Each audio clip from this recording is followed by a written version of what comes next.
ideas. How many of you aspire to work in government? Is that another question? Come on. Don't rate anybody? You fall into government, actually, generally. So oftentimes in big bureaucracies and government organizations, decisions are made up here and they're brought down to the people here, right? We say we make a lot of backroom decisions. So all those complicated diagrams I showed you earlier were probably made by people in a back room somewhere. Smart, thoughtful, caring people, but who were probably quite removed from the people who were actually doing the work or actually needed the information. So really what we do in the iZone, or our whole idea is we want new ideas for change in schools, but we want them to come from the schools rather than come from us. And so the work that we do is to try and support that complete shift in thinking. We need to personalize our schools, and the best people with the ideas to do that are the people in the schools themselves. I mean, the kids, the teachers, the principals, the parents, everybody. And so in order to do that, though, we know that we need ideas. We need ideas for schools. We need ideas for policy. We need to think different about these rules and these regulations. Some of them have a great place. They matter. We have lots of rules in New York City and across the country on standardization of testing. We're a very big testing culture, as is Hong Kong. We put a lot of emphasis on the test for a student. But we don't put all of the emphasis on there. But we need to think differently about the rules that apply to all these students when all these students are very different. We also need to think very differently about how we sort of work with the marketplace. And by the marketplace, I mean EdTech entrepreneurs, philanthropic organizations, and companies who can sort of help us. A colleague of mine often says that not all the smartest people work in the Department of Education, contrary to what the department thinks. And so we know that there's a world out there of people with ideas and solutions for schools, and we need to do a better job engaging them. So we need new ideas, but we also need new processes.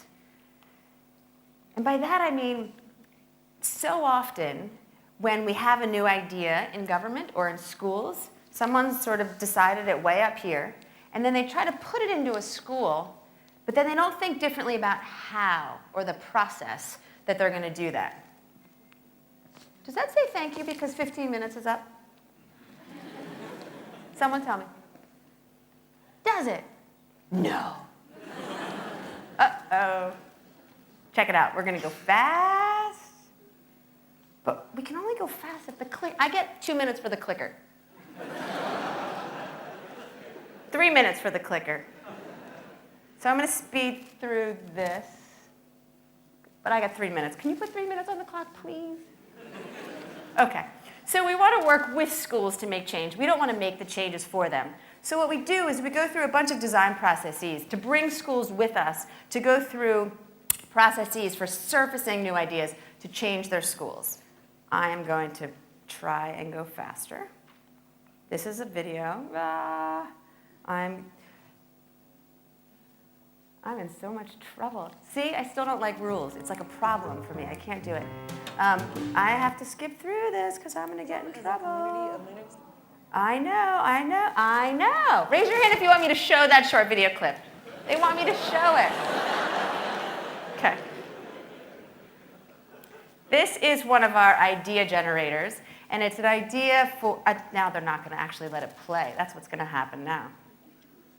They are. They've stopped it from playing. Is that true?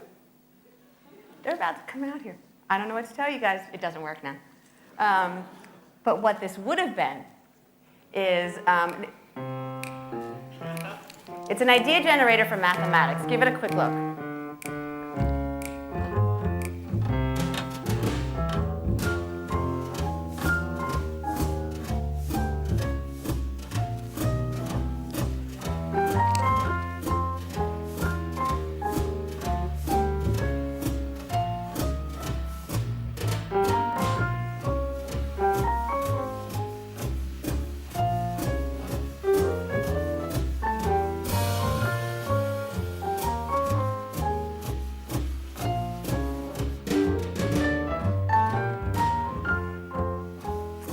Talk through this a bit very quickly. This is an idea for how we can better support students in mathematics. Instead of us writing a new curriculum or making the decisions for the schools, we brought a bunch of people together and said, tell us what your ideas are. come forth with your ideas and let's design solutions together for kids in mathematics. And what you're seeing here is the sort of idea put out to people to say, join us if you're interested. It's compelling, it's engaging, and it's the solutions coming from within rather from the solutions coming from without. Okay. In addition to things like this, we're also really invested in something that we call blended learning. Does anybody know what that is? It's this idea that, as Ada was saying this morning, teachers standing in front of the classroom and looking out is a very whole school model. Blended learning is incorporating technology with the teacher in order to allow students to move at their own pace in the areas that they're interested in at their own time. But I don't have much time to talk about that. So we're going to skip measurement and we're going to go right to the end because I'm in so much trouble. This is a 30-second video of a student in one of our schools. Check it out. Basically just enhancing the individual education of every student. It gives us students like a bigger role in our community. It empowers us. It gives us the feeling that, you know, our voices really do matter. They're not just saying it, because if we get together and we say that we want to see a certain thing happen in our school, then it is possible. And we can see that through iZone. I feel like my education is greatly personalized now. It's like, I feel like everything that's going on, it's geared towards my individual learning, which is, you know, it's for every student. I would like to tell the people at iZone that they're doing a great job so far, because with my school, you can really tell the difference since just a year ago when we didn't have the program institutionalized. And I just hope that they continue to do this, not just for our school, but for New York City public schools all over the city, because it's just great. And I can't find a reason why any school shouldn't have this program in their school. So here's the thing. You all have the ability to make a difference, and you all have the ability to make change. But change has to be something that you actually believe in. Make it your life, make it your focus, whether you really go into education or government or something else, which is all fair.